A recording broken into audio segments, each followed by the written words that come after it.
y luego el ácido retinoico se va a transformar en retinal y finalmente en su forma activa, que es el retinol.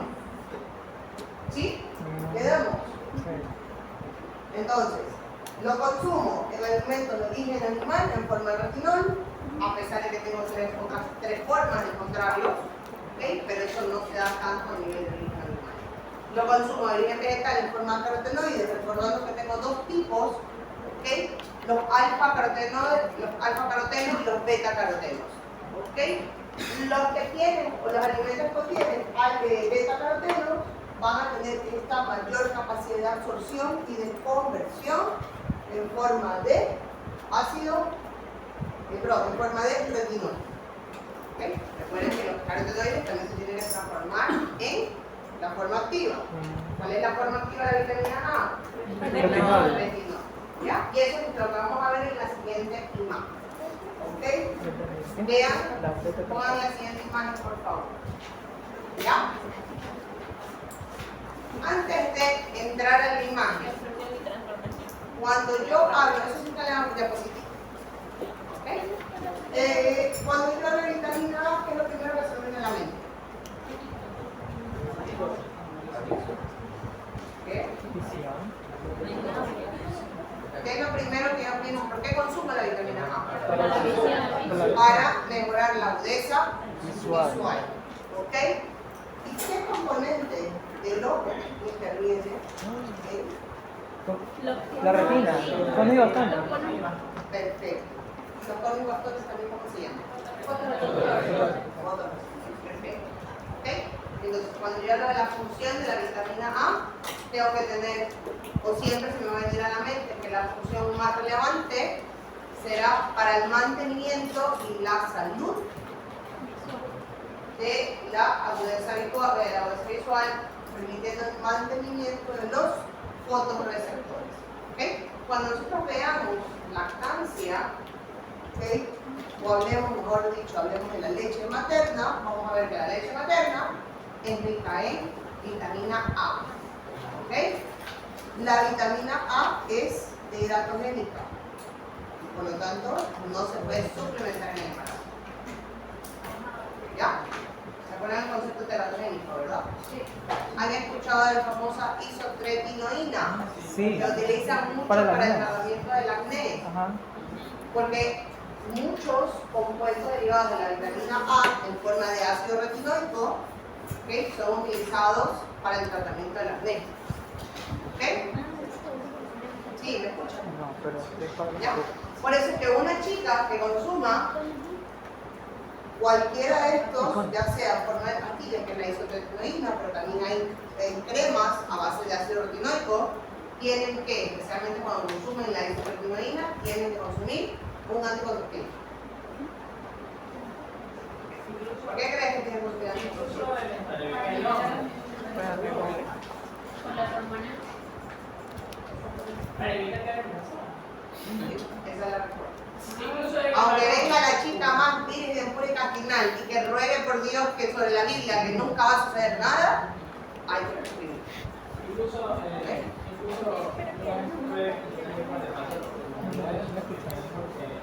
la sinceridad sexual, obviamente lo mismo. Que las mujeres utilizan el anticonceptivo por eso. Obviamente. Claro, en tu caso no te va a dar.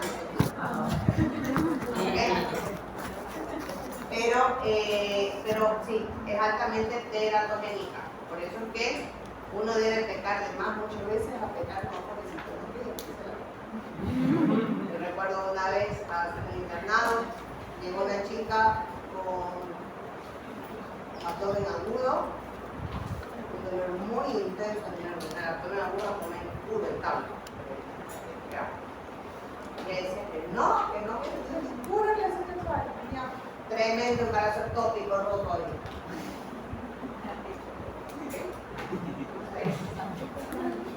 Por más que digan que no, siempre habrá que, en caso de la chica, un dolor abdominal, de cajón tiene que hacer una abdominal biónica, un ultrasonido transvaginal, porque debe no, se va a ver pélvica, ¿ok?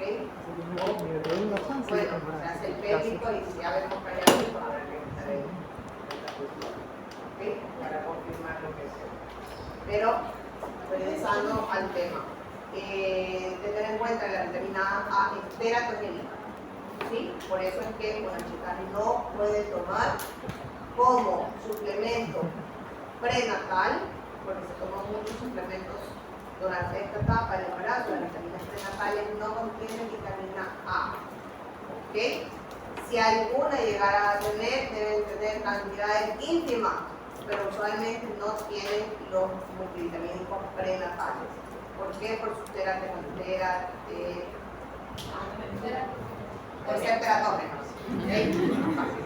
Ok, sin embargo, en las vitaminas postnatales, recuerden que les dije que el niño, a través de la leche materna, la madre va a transmitirle la vitamina A.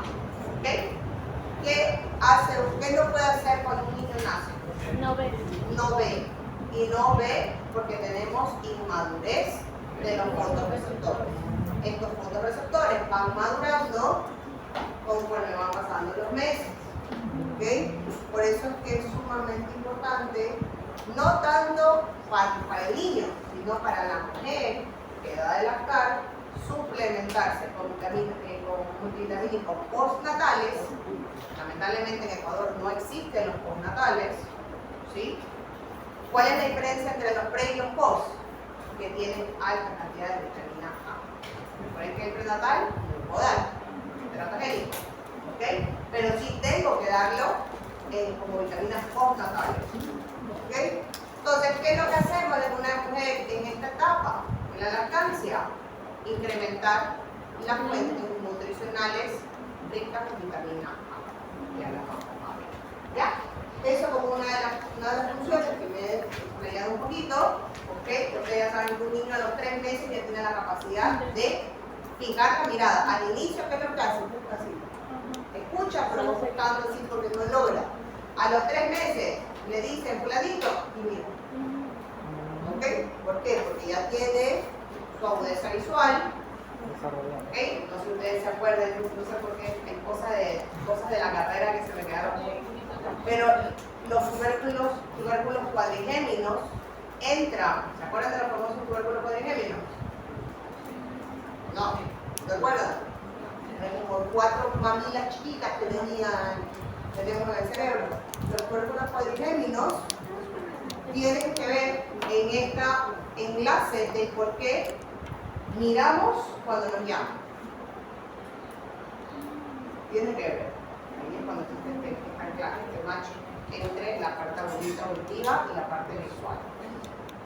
¿Qué cosa? Qué bueno que sabes. ¿Okay?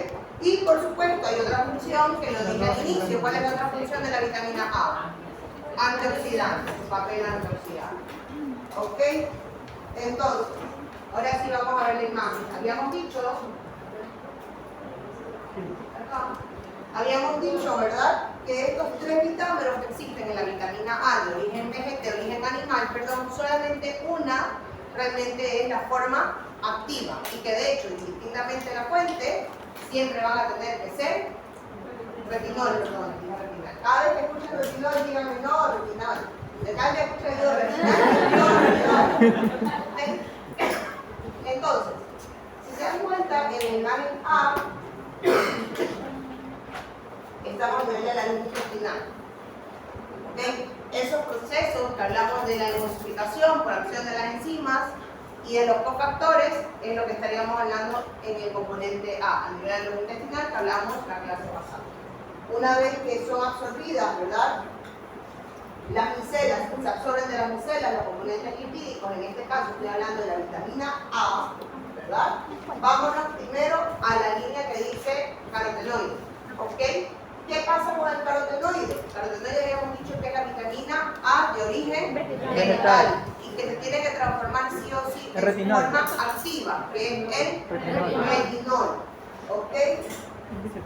Aquí voy a hacer una corrección. Yo les dije para absorberse, no, es para, no tanto para la absorción, sino al momento de su salida de enterocitos por la circulación portal. ¿Ya? Entonces, antes de salir a la circulación portal, dentro del enterocito es donde sufre la transformación las otras formas de la vitamina A para convertirse en su forma activa. ¿ok? Por eso tenemos que el carotenoide sí se transforma, sí se absorbe, pero es en el interior del enterocito, que esa es la B, es a nivel del interior del enterocito, en donde tenemos que el carotenoide cambia a las etapas ácido retinoico retinal para ser finalmente retinol. ¿Ok?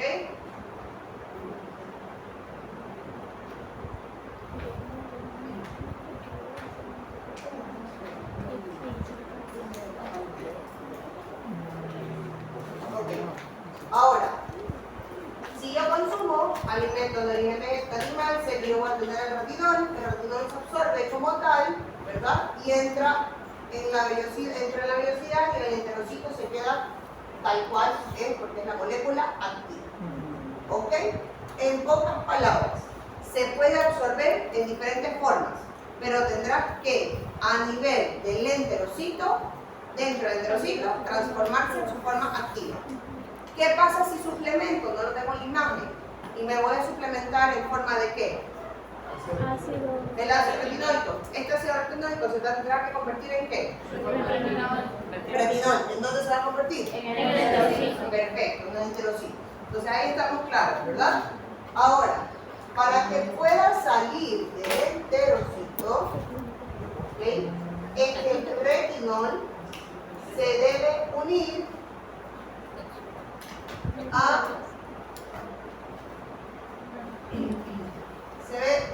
¿verdad? Como cualquier molécula a una lipoproteína, sale por el kilomicrón, ¿ok?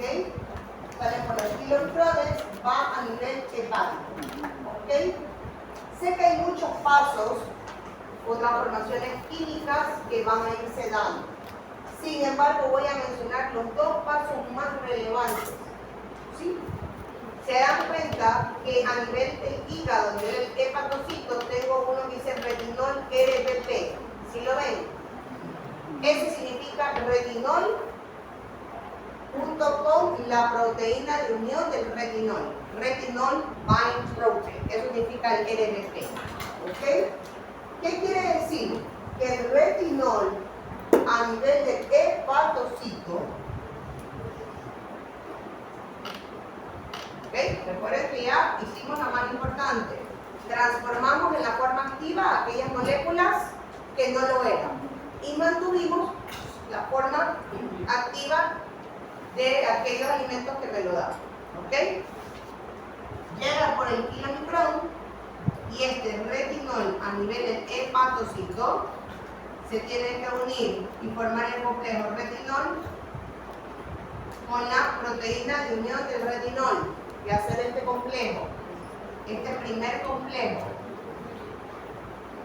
¿Ok? Vamos a ponerlo como complejo 1. ¿Ok?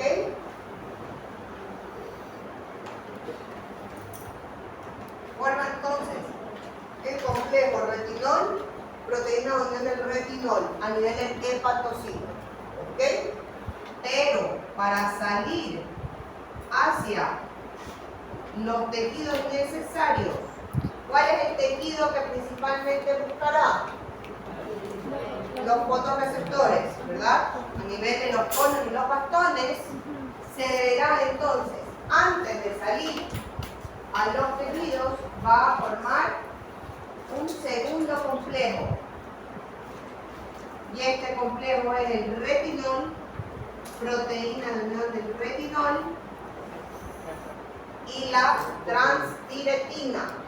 ¿Qué es la transtiretina? La transtiretina no es nada más nada menos que una molécula transportadora. ¿Okay? Es una proteína que tiene como función transportar. ¿Ya? Lo que más adelante lo vamos a ver en pruebas bioquímicas como una proteína visceral. ¿Ok? Dentro de la categoría de proteína visceral. Una vez que se forma este segundo complejo, retinol, proteína de unión del retinol con la transtiretina, es que tiene la capacidad de ahora sí el retinol salir hacia el torrente sanguíneo, hacer las funciones antioxidantes, pero sobre todo ir al mantenimiento de los fotorreceptores. ¿Quedó claro, chicos? Estos para mí son los dos pasos más relevantes. ¿Ok? que tiene. No olvidarse, eso sí, que a nivel del enterocito deberá convertirse en la forma activa, en aquellas formas moleculares que no lo es. ¿Ok? Y que en el interior del hepatocito deberá entonces formar dos complejos. Primero, el retinol, proteína unión del retinol, ¿ok? Y finalmente el retinol, proteína unión del retinol con la transtiretina. Siendo este último paso fundamental para que pueda salir del hepatocito hacia los veículos. ¿Ok? Y pues en la siguiente diapositiva tenemos lo que ya hemos hablado. ¿Ok? Ahora, si bien es cierto, ¿ok?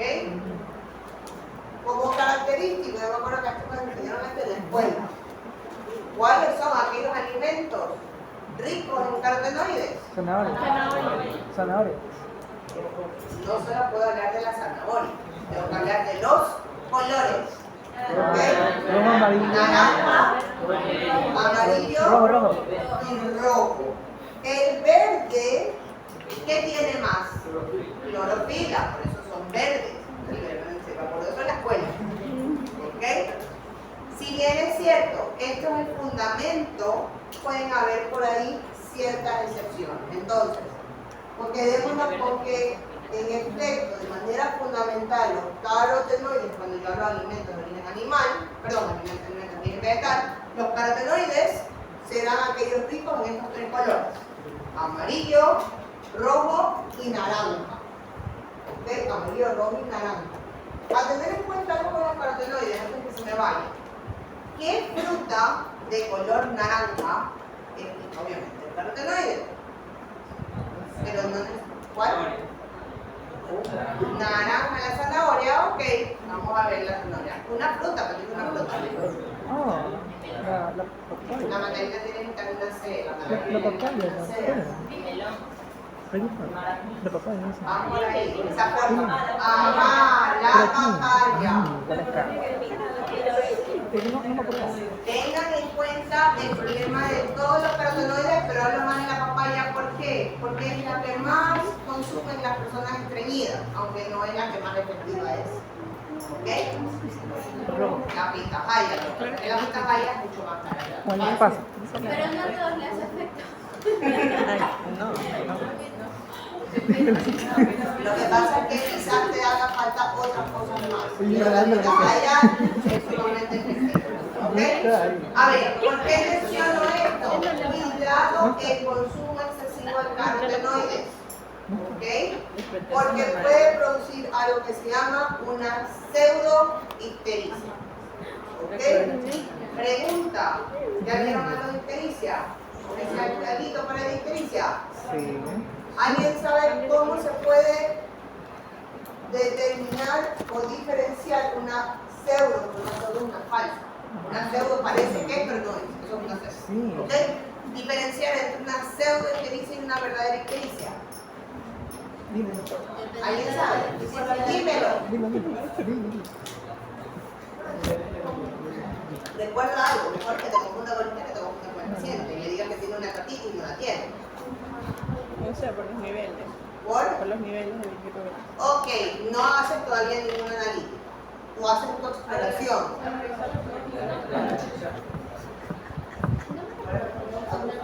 Augusto dice la revisión de las escleras y el paladar. Ok. La pseudoictericia, al igual que la ictericia verdadera, me pinta escleras, me pinta palmas y plantas de los pies y palmas de las manos. A veces no lo siento. A ver, pueden haber, me dice su compañero el borde hepático, pueden haber personas que tienen una ligera hepatomegalia y no necesariamente tienen un aumento hepático. Ya, puede haber un ligero aumento sin necesariamente. La diferencia es donde Augusta lo menciona, el paladar. ¿Ok? Por lo tanto, la verdadera diferencia, si yo veo una persona que tiene, que se ven, aquí consumidores de papaya, me ha pasado con mi mamá, ¿Okay? Que las palmas se tiñen del mismo color de la fruta. Pero revisan el paladar y el paladar tiene un color normal. ¿Okay? Mucho cuidado también las escleras con las personas de raza negra, porque suelen tener un tinte amarillo algunas de ellas. Por lo tanto, una vez más, ¿cuál es el sitio para poder diferenciar entre una pseudoictericia y una ictericia? El paladar. ¿Ya? So, no olvidarse que puede haber una hiperpigmentación ocasionada por un consumo excesivo, especialmente de los carotenoides. ¿Ok? Eso en cuanto a los alimentos. Sin embargo, regresando al tema de los colores, no todo alimento rojo es rico en carotenoides. Eso tenemos el tomate. El tomate no tiene carotenoides, pese a que es rojo. Tiene una sustancia antioxidante, que es una sustancia polifenólica, un polifenol llamado licopeno. Que es el famoso licopeno. Cada vez que ustedes me escuchen hablar de sustancias polifenólicas, estoy hablando de sustancias antioxidantes. ¿Okay? Ahora, puedo tener alimentos color verde que también tengan vitamina A. Sin embargo, así como tengo un alimento rojo que no tiene vitamina A, puedo tener transacciones de alimentos verdes que tengan vitamina A. Por excelencia, todos los alimentos color verde tienen más vitamina E que vitamina A. ¿Ok? Entonces, si nos vamos a la siguiente diapositiva, vamos a ver. Ustedes crecieron con Bugs Bunny, cada vez me da pena, porque el niño no quiere ver Bugs Bunny. ¿Ok? Entonces las generaciones van perdiendo estos dibujos animados que yo crecí con ellos. ¿Ustedes crecieron con Bugs Bunny o no? Sí. Sí. Bueno, para los que crecieron, porque veo algunos que no saben ni qué es Bugs Bunny. ¿Qué hacía Bugs Bunny? Siempre aparecía con una zanahoria. A menos a mí, yo veía Bugs Bunny comer zanahoria, yo bajaba y le decía a la persona que nos cuidaba que me pele una zanahoria y me la comía tal cual. ¿Ya? Entonces, cada vez que pensamos de vitamina A, todo el mundo siempre responde zanahoria. Vean cuánto tiene la zanahoria. Vean. Bueno, los que tienen ahí sus dispositivos. Por cierto, aprovecho el momento. Si alguna vez estamos dando clases, no sé a qué hora se está yendo la luz aquí, antes era a las 12, no sé si lo vayan a cambiar. Yo doy clase con o sin luz, porque ustedes tienen el material. El calor. Eso se llama el calor. El calor, mientras nos mantengamos aquí, no nos va a pasar nada. ¿Ok? Así que, aprovecho el momento. Y clase con y sin luz se da. Equivalente a. Ok, recuerden que significaba EKR. Equivalente a. Equivalente a actividad del retinol, que recuerden que es la forma activa. Ya, y de hecho al lado tienen cómo pueden hacer la relación. ¿Sí? Una equivalente a actividad del retinol equivale a 3,33 unidades internacionales. Entonces se hace la formación. En todo caso, ¿cuánto tiene la zanahoria? Miren que hace una diferenciación entre zanahoria cruda y zanahoria cocinada. Cuando se cocina se pueden perder un poco de nutrientes. ¿Okay? Además que cambia el índice glicémico. ¿Cuánto tiene entonces la zanahoria cruda? 250 gramos. 5.553. ¿Y cuánto tiene la espinaca? 6.800. Ajá, por lo tanto, un alimento verde tiene más que un alimento naranja. Que es lo que les decía, pueden haber esas excepciones. ¿Ok? Hay un problema con las espinacas, lo vamos a hablar cuando hablemos de calcio. ¿Ok? Si bien es cierto, es una buena fuente de algunos minerales, ¿ok? Hay que tener cuidado también porque de algunos minerales y vitaminas hay que tener cuidado en la cantidad de que se consume de calcio. ¿Ok? Pero de espinacas porque tengan contenido de calcio. Es la forma del calcio que está. Pero miren, hay un alimento, también a mí no me gusta el pollo, el pavo. El problema del pavo es el costo, ¿verdad? Y que por eso es que usualmente se lo come en un momento determinado del año. Sin embargo, miren cuánto tiene el pavo. 15.000. 200. Que si analizamos con las zanahorias, Tiene 3 veces más, redondeo 3 veces más. ¿Ok?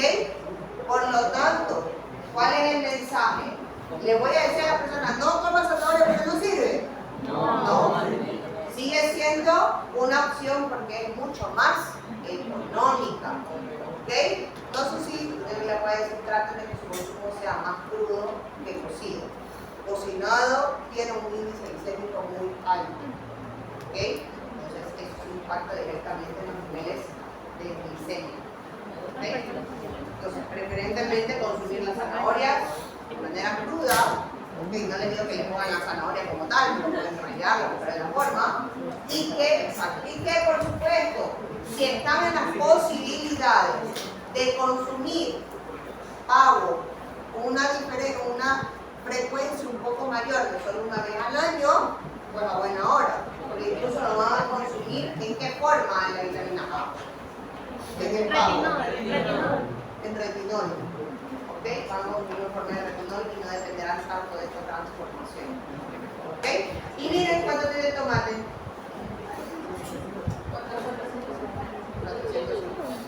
¿Okay? El tomate es rico en licopeno y en ácido úrico. Así que mucho cuidado con aquellas personas que tienen antecedentes de gota en su familia. ¿Okay? La gota es un trastorno metabólico por dificultades de metabolismo, dificultades para la degradación o la metabolización del ácido úrico. ¿Okay? Entonces, el camarón también tiene mucho ácido úrico, el tomate. ¿Okay?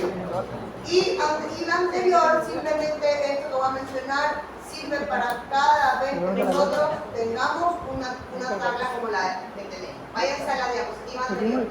Solo la voy a analizar ahorita, pero es aplicable para todas las vitaminas, minerales, ¿okay? O incluso cuando se hacen las recomendaciones de macronutrientes. IDR significa ingesta diaria recomendada. También pueden estar a veces como estimación recomendada, ER, ¿okay? O estimación diaria recomendada. ¿Okay?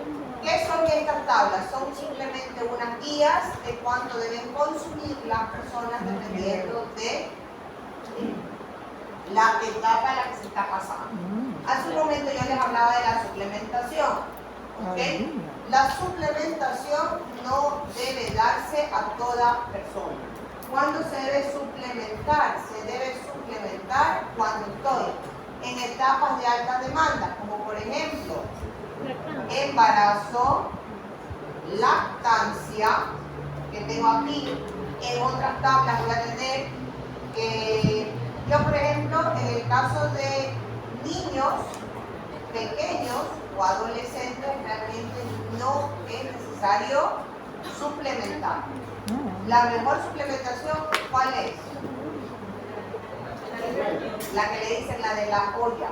¿Okay? La vitamina de la olla. ¿Okay?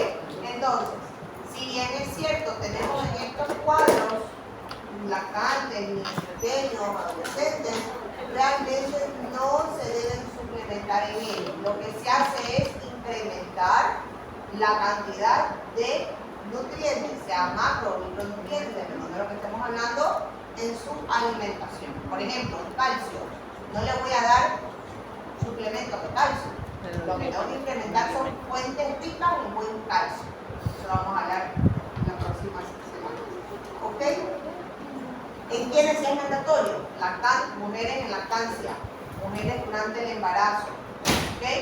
Adultos mayores, no porque estén en una etapa de alta demanda, todo lo contrario, sino porque tienen envejecimiento. ¿Okay? También a nivel de su diversidad intestinal muchas veces pierden nutrientes a ese nivel. ¿Okay? O en su efecto, por ejemplo, hay una pérdida de la fijación del calcio. Cuando hablo del calcio, por eso que tengo que incrementar también cantidades de calcio. ¿Okay? Eso vamos a hablar en la próxima semana.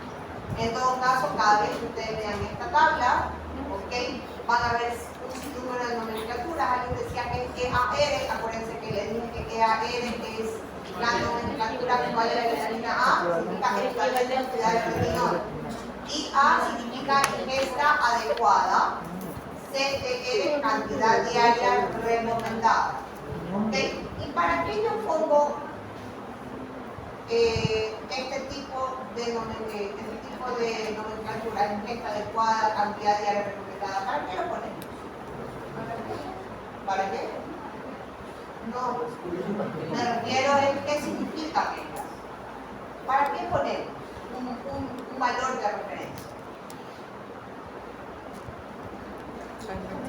Recuerden, ¿cuál era el riesgo? Perfecto, simplemente para evitar la toxicidad. Vamos a ver que otras tablas dicen cantidad máxima tolerada o cantidad máxima recomendada. ¿Ok? ¿Qué quiere decir eso? Que es lo máximo que le puede dar a una persona para evitar su toxicidad. ¿Ok? Hay que tener, sé que me estoy hablando un poco, algo del mismo lo voy a tomar también, pero no voy a entrar mucho de lleno. Es que cuando yo compro suplementos de calcio, no les he visto tanto aquí, los he visto más en Estados Unidos, hay calcio de 1000, 2000, 5000, hasta de 10.000. ¿Ok? Entonces hay que tener mucho cuidado con las cantidades que se vayan a suplementar. Doctora, una pregunta. Con esto terminamos la vitamina A. Es que me confundí en algo. ¿No que no se suplementaba la vitamina D en embarazada? ¿O es solamente prenatal? Tienes razón. Aquí ponen embarazadas, ¿okay? Porque colocan una cantidad. Realmente no se da suplementación, pero no le pueden quitar la zanahoria ni ningún de estos alimentos que debe contener. Más se refieren a eso, no se daba una generalidad de cuándo se debe suplementar. Pero gracias por tu pregunta y tu observación. ¿Okay? Nunca se suplementa con vitamina A. Y si por ahí algún suplemento llegara a tener, deben ser cantidades ínfimas, pero usualmente no las tienen. Pero si esos serían suplementos que se pueden adicionar más o menos en la comida, ¿verdad? Exacto, exacto. ¿Okay? La mujer embarazada tiene que comer todos los alimentos que están contenidos en la rueda de los alimentos. ¿No mandáis verificar la rueda de los alimentos? Debe consumirlos. ¿Okay? Lo que no tiene que suplementar, al menos en esta etapa. De manera general, se suplementa. En el embarazo se debe dar al menos suplementos multivitamínicos y sobre todo cuando leemos minerales vamos a ver que tenemos que suplementar sí o sí con calcio y con hierro. ¿Okay? Déjame un poco para terminar. Y para terminar esta vitamina, ¿okay? Si bien es cierto, hay riesgo de toxicidad, lo tienen ahí, cuáles son los signos asociados a la toxicidad, hay que tener en cuenta también que existen a veces deficiencias. ¿Okay? Y que estas deficiencias de vitamina A no siempre se suelen determinar con dificultades visuales. ¿Okay? Hablo una vez en paréntesis. Todas las personas que usamos lentes por un problema en el cristalino. ¿Sí? El cristalino no tiene nada que ver con la vitamina A. La vitamina A tiene que ver con los fotorreceptores. ¿Sí? Si se acuerdan de la anatomía del ojo, tenemos cámara anterior y cámara posterior. El lente está en la mitad y es el que limita mis cámaras anteriores y posteriores. No tiene nada que ver con la agudeza visual. ¿Okay? Mejor dicho, no tiene nada que ver con la transformación de una onda luminosa que se torna sensitiva. ¿Sí me explico? El lente lo único que hace es proyectar. ¿Sí me explico o lo confundí más? Para que usar los lentes. Aquí es que veo que estoy un poco confundiendo también. Para que usar los lentes. De lentes. ¿Para qué usan? A ver, existen dos enfermedades de lente. Y una enfermedad que no es de lente, es de la córnea. Astigmatismo. El astigmatismo tiene que ver con la curvatura de la córnea. Okay. Los que usan lentes por astigmatismo no tienen problemas en el lente, tienen problemas en la córnea. ¿Ya? Sino que usualmente los problemas corneales de las personas astigmáticas tienen asociado también un problema de lente. ¿Quiénes son miopes? Levanten la mano. ¿Quiénes tienen hipermetropía? Él es como yo. No usamos lentes. Nos damos el gusto de poder ver todo sin lentes. Hasta que llega a mi edad y ¿ok? Los hipermétropes son, a ver, cuidado con decir, la doctora dice que los hipermétropes tienen premicia. No. ¿Ok? Lo que sucede es que es tal cual a mí me lo explicaron cuando yo comencé a usar lentes. ¿Ok? Los hipermétropes tienen dificultad para leer, como sucede con la presbicia. En la presbicia ya hay alteración del cristalino por la edad. ¿Ya? Entonces, si los hipermétropes nos adelantamos un poquito a la presbicia. Entonces, yo sí a los 38 ya comencé. Hoy por hoy ya, a veces mi esposo me pone aquí el teléfono. ¿Ya? En todo caso, ¿qué pasa con los miopes? ¿Okay? O los miopes no los hipermétropes. El lente o se hace muy cóncavo y se hace así elongado o se hace más convexo. ¿Okay? Los músculos ciliares, gracias, que son los que permiten el reflejo de acomodación del cristalino, que es lo que sucede cuando vamos al cine. ¿Okay? Ahí es cuando más sentimos este reflejo de acomodación. Cuando vamos al cine nos apagan la luz, tenemos esa transición de ceguera, porque es el cambio de tonos a bastones. ¿Okay? Cuando se prende la luz, ¿qué sucede? Hacemos así, claro, reducimos el diámetro del ojo para que no nos entre tanta luz, porque hubo el reflejo de acomodación que permitió la dilatación de la pupila y por ende entra más luz en el lente. ¿Ya? Ese es el famoso reflejo de acomodación. Si usamos lentes, no tiene nada que ver con el tema de la vitamina A. ¿Cuál es un signo de deficiencia de la vitamina A? Por haber ceguera nocturna. ¿Okay? Recuerden que ahí sí tienen que ver los conos de bastones. ¿Okay?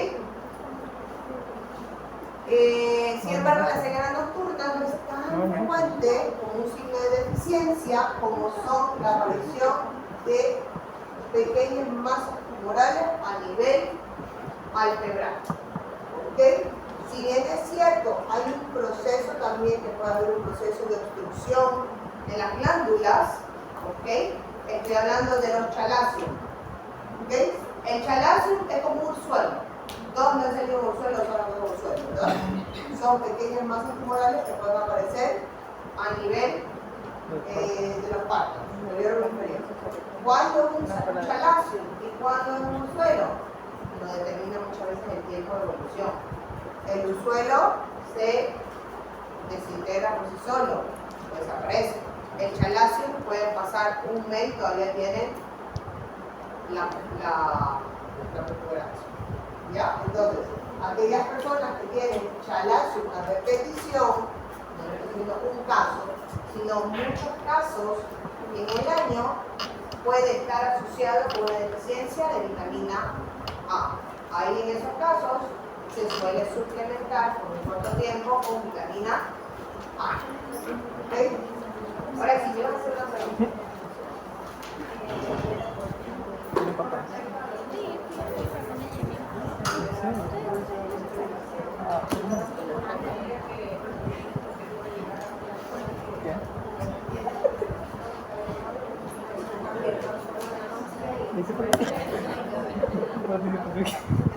No sé, no te puedo decir tal cual es una alergia, pero no es una alergia a la vitamina A. Podría haber una, al haber daño de alteraciones de la ¿okay? De manera general, chicos, lo que les decía de la suplementación, en niños no hablaba solo de la vitamina A, hablaba de manera general. ¿Okay? En los niños no se debe suplementar de entrada, a los niños hay que incrementar las cantidades. ¿Sí? Vamos entonces con la vitamina D, por eso terminamos la vitamina A.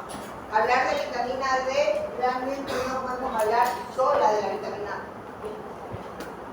La vitamina D no podemos hablar solo de ella como tal, porque sabemos que tiene una gran correlación con qué otros micronutrientes. Con la vitamina.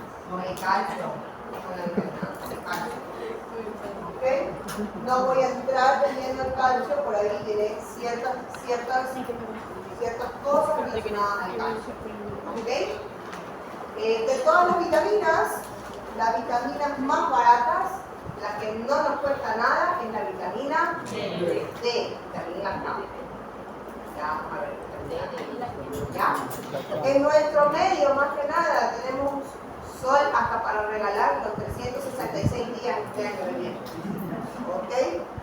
No así, por ejemplo, en Europa, que tienen 3 meses, ¿okay? O en otras partes de América Latina, que también tienen que pasar mucho tiempo con abrigos, quitando superficie corporal que se pueda exponer para poder utilizar los rayos solares. Por lo tanto, en Ecuador no deberíamos tener insuficiencia de vitamina D y por lo tanto la suplementación de la vitamina D. ¿Ya? La vitamina D también tenemos de fuente de los alimentos. Tenemos vitamina D en los alimentos. ¿Ok? Sin embargo, para nosotros no es nuestra principal contratación. ¿Ya? ¿Cuál sería el único problema en nosotros? ¿Cuál crees que sería el único problema con cuanto a la vitamina D? La formación de vitamina D. Por vía solar. Por eso, ¿cuál sería el problema? No se despierta. La consecuencia. ¿Cuál es el problema? Demasiada, todo lo contrario. Repito, no me están captando la idea. A ver, no. A ver, no te pasa tampoco una hiperproducción. Te pasa un cáncer de piel. Ya. A ver, ya decía que para nosotros es la vitamina más barata, la que no nos cuesta nada y que no deberíamos tener deficiencia de vitamina D. ¿Ok? Sin embargo, pasó en la pandemia, por eso les digo. ¿Ok? Porque muchas veces pasamos mucho tiempo aquí, en espacios cerrados, desde que amanece el día. Salimos de un aula, de otra aula, de otra aula, de otra aula. Y nos llegan a las 4 o 5 de la tarde. ¿Okay? Entonces, esas son las dificultades que sí se podrían dar para nosotros, la poca o pobre exposición. Entonces, sí tenemos que, en momentos que hemos pasado mucho tiempo encerrados, en donde no hemos tenido una exposición directa al sol, yo sé que no es idóneo salir al sol a las 12 del día, ¿okay? Pero podemos estar unos 5 minutos y luego si tenemos la posibilidad de estar a las 4 de la tarde, que ya baja la exposición solar, unos 10 o 15 minutos más, estamos permitiendo la formación de vitamina D. ¿Okay? Ese es uno de los problemas que tenemos, la no exposición. Entonces, la no exposición a los rayos ultravioletas sí van a incidir en la formación, casi que a la par de lo que sucede en países que solo tienen 3 meses de sol. ¿Okay? A mí me pasó, en el tiempo que estuve en Europa, suficiente, con un año ya tenía deficiencia de vitamina D. ¿Okay? Entonces hay que tener mucho en cuenta, pasó en la pandemia, pasábamos mucho tiempo encerrados. ¿Okay? Al menos para las personas que vivían en departamentos, no teníamos lugar en donde salir. ¿Okay? Lo mismo debemos pensar con los niños. Si tienen niños pequeños, pues recordarles la importancia de ese niño salir, no solamente por la vitamina D, sino también por la parte de la salud mental. ¿Cuáles son los más difíciles de sacar? Los abuelitos, ¿no sé? Bueno, no soy veterinaria, pero imagino que los perros también han de tener problemas, no sé. ¿Okay? El principal problema son los adultos mayores. ¿Okay? Los adultos mayores, hay que no olvidarse de ellos. ¿Okay? Si hablamos del caso de la mujer, la vitamina D no solamente incide en la absorción del calcio, lo que vamos a hablar, sino que también incide en la producción de estrógenos. ¿Okay? Los estrógenos tienen un papel fundamental en el sueño, tienen un papel fundamental en la absorción del calcio, tienen un papel fundamental a nivel cardiovascular. ¿Okay? Entonces, eso que dicen que las mujeres, creo que ya lo dije la vez pasada, eso que digo que las mujeres somos complejas, realmente somos complejas, porque toda la parte hormonal comanda muchas de nuestras funciones corporales. ¿Sí? Entonces, en aquella mujer adulta mayor, que ya es una mujer posmenopáusica, que queda menopáusica, una mujer posmenopáusica, en donde existe una pérdida considerable de calcio por vía renal, ¿okay? Una pérdida de calcio por la orina, tenemos que tener mayor hincapié en recordarles a ellas la importancia de la nutrición solar. ¿Okay? Junto con, por supuesto, aquí sí, la suplementación de calcio y de vitamina D, que muchas veces necesita la suplementación conjunta para favorecer, ¿okay? La absorción del calcio. ¿Okay? Y abro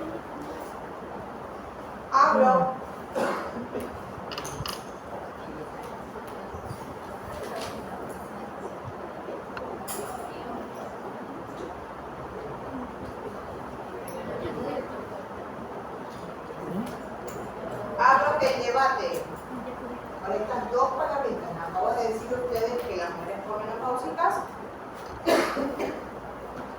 sí se tiene que suplementar muchas veces con calcio y vitamina D, ambas, no solo calcio, ¿ok? Porque suele ser a veces muy difícil. A ver a mi mamá, o sea, sumamente complicado, que por más que le digo que salga a tomar el sol, a algo que está, cuando ella camina lento, digamos el máximo 5 minutos caminando de la puerta de su casa a donde está, no lo hace. ¿Ok? Entonces siempre hay que añadir el calcio con la vitamina D. Pero hay que recordarles que también deben consumir alimentos ricos en calcio. ¿Ok? ¿Para qué? Para que ese calcio que consuman los alimentos, junto con la vitamina D que están añadiendo, se pueda absorber con mayor calcio.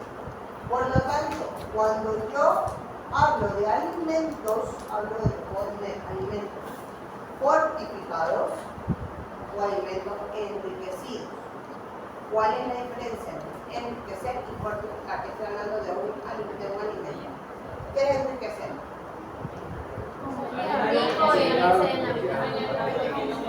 Añadir algo que tiene o que no tiene. ¿Y fortificar? Añadir algo, aumentar lo que ya tiene. Ok, o sea, enriqueces un componente que ese alimento no tiene y fortifica algo que tiene y que aumenta en cantidad. Por ejemplo, tengo un tarro de leche. ¿Qué tiene la leche por excelencia que sabemos? Ojo, no tiene vitamina D. Ok, tiene calcio. ¿Qué le vamos a fortificar? Perfecto, le vamos a aumentar el calcio. Por eso, como decía su compañero, yo no sé si que nos vienen pidiendo apuntes o grabándome en nuestras clases, porque es la palabra que yo digo. ¿Ok? Que hay tarros que dice contiene el 50% más de calcio. Por ejemplo, la marca La Lechera, la Betty, dice eso, tiene el 50% más de calcio. ¿Ya? Por cierto, no me pagan ninguna industria alimentaria. ¿Ok? Si me están grabando por ahí, yo ok. Enriquecer. Vamos a poner tengo mi carrito de leche, pero tiene leche más fibra. ¿La leche tiene fibra? ¿Ok? Entonces, esos son dos ejemplos que podemos ver cuando un alimento está enriquecido o cuando un alimento está fortificado. Por ejemplo, el pan está enriquecido con algunas de las vitaminas del complejo B.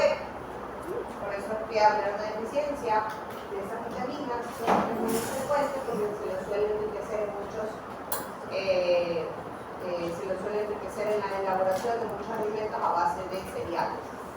¿Okay? Panes, galletas. ¿Ya?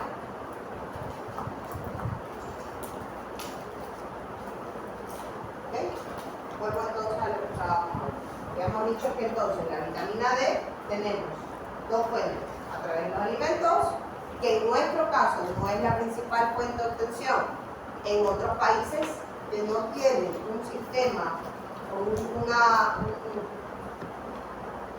un factor medioambiental como el nuestro, sí será de mucha importancia hacer la relevancia del consumo de alimentos ricos en vitamina D, no solo en calcio, vitamina D, estamos hablando de vitamina D. necesitamos entonces enfatizar la alimentación en esa población, no solo el calcio, sino rica en vitamina D. En nuestro país, ¿okay? Sabemos que la principal forma de obtención es a través del sol, ya que cuando caen los rayos ultravioletas, ¿verdad?, sobre la superficie corporal, aquí sí, mientras mayor cantidad de superficie corporal tenga expuesta, mayor cantidad de vitamina D produciré, sin producir toxicidad. ¿Okay? Lo que sí tenemos que tener muy en cuenta, que lo hemos ido mencionando, es el tiempo de exposición y la hora en que nos exponemos. Realmente no necesitamos estar media hora ni una hora al sol, ¿okay?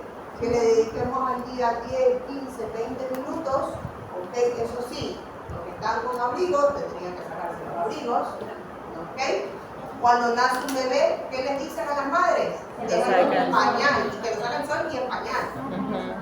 ¿Verdad? ¿Para qué en pañal? Para que no tenga el factor de la ropa. ¿Ya? ¿En qué momentos del día? Lo idóneo. ¿De mañana comienza a qué hora?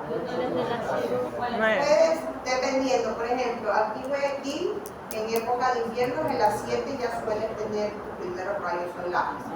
¿Okay? Yo sí suelo o trato de decir, por ejemplo, en nuestro país, aunque están cambiando mucho la condición climática, antes uno decía a 10 de la mañana todavía el rayo ultravioleta no era tan fuerte, especialmente cuando yo hablo de verano, ¿okay? Lo puedo extender hasta las 11, ¿okay? Pero creo que hoy por hoy tenemos que tratar, sea invierno o verano, máximo 10 de la mañana como hora máxima de exposición, y luego evitar la exposición hasta las 4 de la tarde. ¿Ya? Por ahí hay estudios que mencionan que la luz artificial puede algo promover, pero no en altas cantidades, igual que en la noche.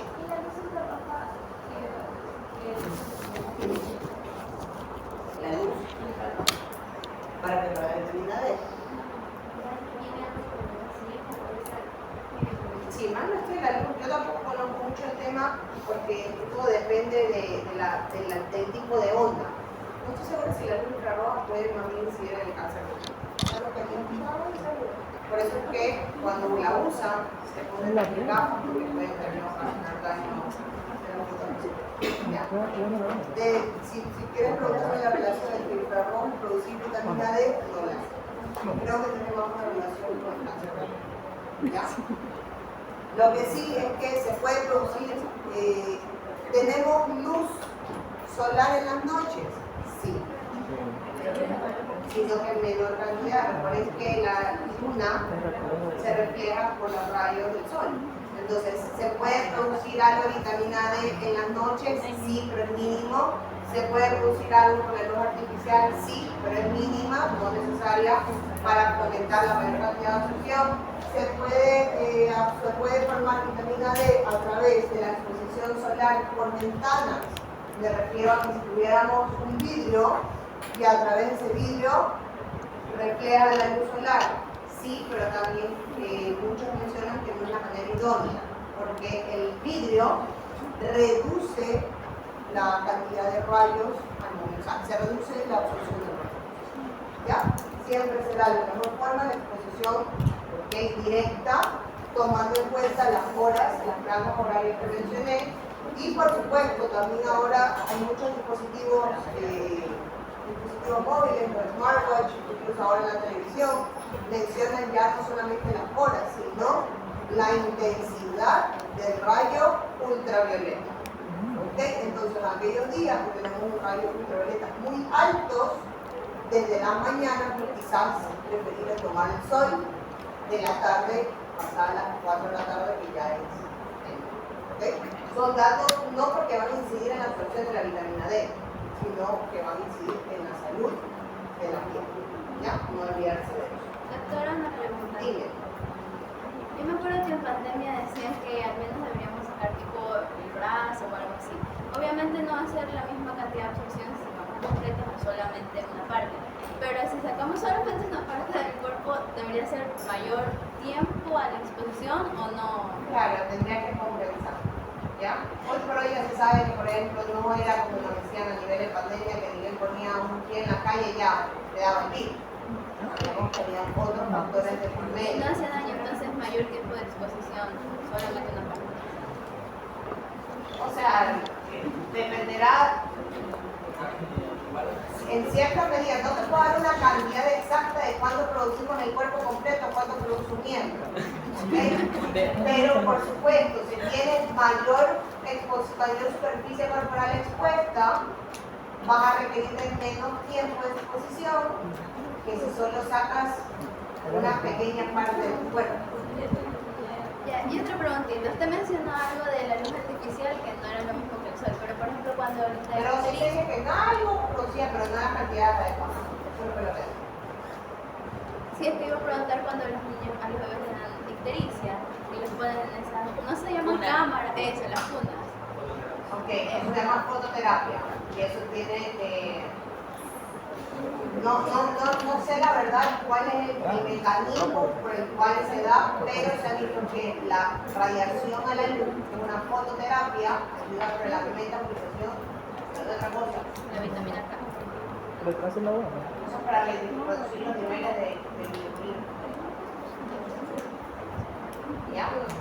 No me acuerdo realmente el fundamento por el cual lo hacen. ¿Ya?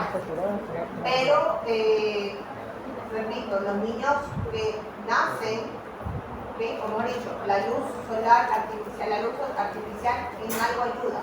Pero cuando un niño nace, ya sale de terapia intensiva, lo primero que te dicen, niña, tú en terapia intensiva, lo primero que te dicen es, expóngalo al sol, 2 veces al día. Si quítele toda la ropa, no le va a pasar nada, déjelo en pañuelo. Bueno, a mí me da pena, se pone fracturas aquí y aquí. El otro día lo vi gorro, guante, morrito, manga larga, hasta los pies. Yo digo, gana de bolsa de caña con bolso encima. O sea, es una cosa que se pone fracturas.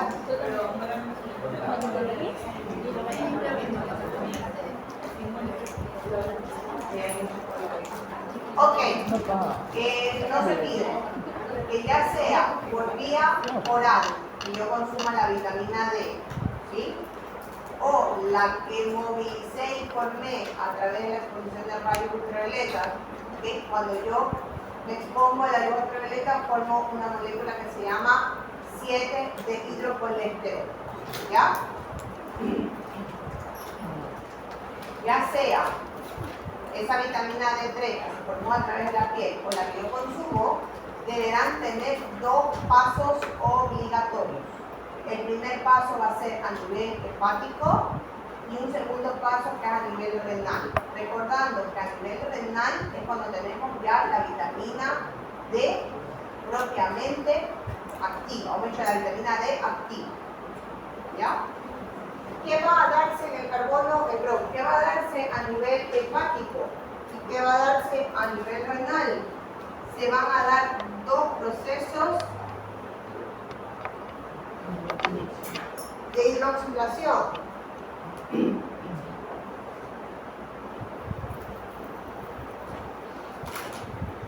¿Okay? El primero se da en el carbono 25, por eso se llama hidroxi. ¿Okay? Aquí tenemos varios nombres: hidroxi, vitamina D3, 25 hidroxi,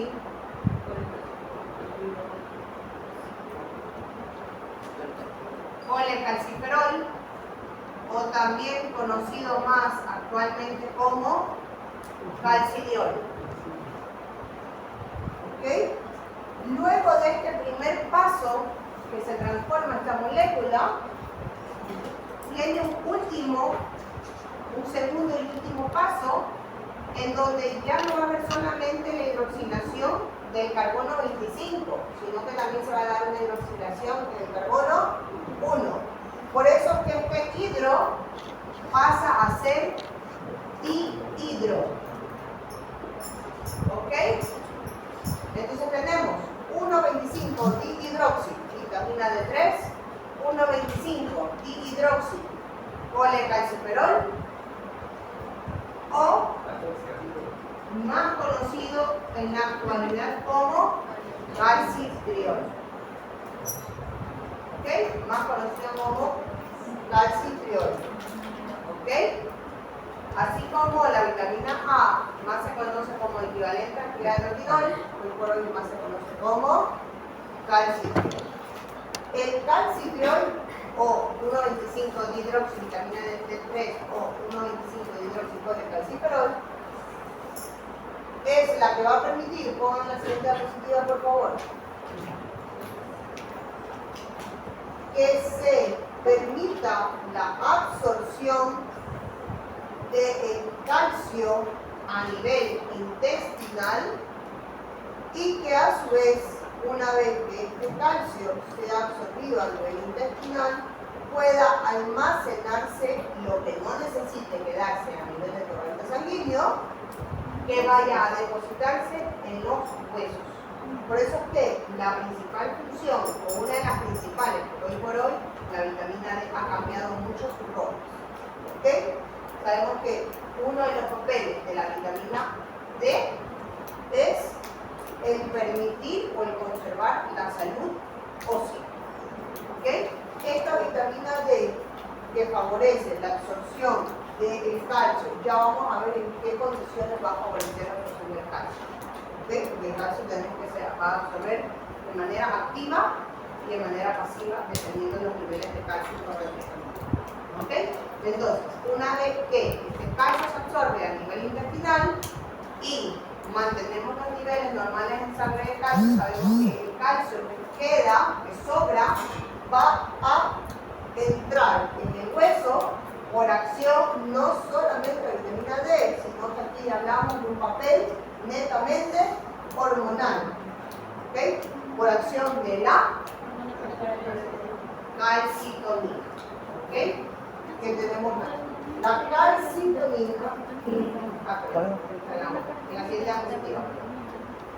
la calcitonina y la paratormona son las dos hormonas que intervienen en el mecanismo de regulación, ya aquí ya no estoy hablando de vitamina D, estoy hablando de calcio. ¿Okay? La vitamina D, ¿en dónde interviene? En el momento más que nada de la absorción a nivel intestinal. Muy poco a nivel del hueso. Más que a nivel intestinal, recuerden que aquí el papel principalmente es hormonal a nivel del hueso. ¿Okay? Este calcio, repito, no estoy en esa clase, pero espero que se acuerden cuando más adelante hable. Este calcio va a ingresar por acción de la calcitonina para fomentar o mantener la famosa matriz ósea. ¿Okay? ¿A partir de qué? De la formación de los famosos cristales de hidroxiapatita. Recuerden que los cristales de hidroxiapatita son los que le dan la resistencia al hueso.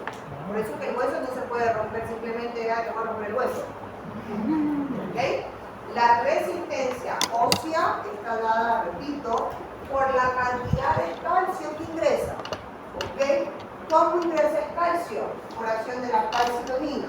La calcitonina fomenta la formación de osteocitos, perdón, de osteoblastos. Y estos osteoblastos son los que van a finalmente formar los osteocitos, que son los que van a formar la matriz ósea en acción conjunta con el calcio, permitiendo entonces la formación de esta matriz ósea. ¿Ok? Ahora, recuerden que todo sistema endocrino necesita de un feedback positivo, pero también necesita de un feedback negativo. No podemos meter todo el calcio, o dicho de otra forma, en ciertas condiciones o situaciones, mi cuerpo requiere de calcio en el torrente sanguíneo. ¿A quién le tengo que sacar? A mis depósitos. Entonces, ¿quién actúa? La paratormona. ¿Ok? La paratormona detiene y sigue ingresando más, pero a su vez también va a actuar en situaciones que el cuerpo necesite sacar calcio al torrente sanguíneo. ¿Ya? Siempre debe haber un feedback positivo y un feedback negativo entre estas dos hormonas. Pregunta, ¿dónde se produce la calcitonina, aunque la tienen en la diapositiva? ¿En qué parte de la tiroides?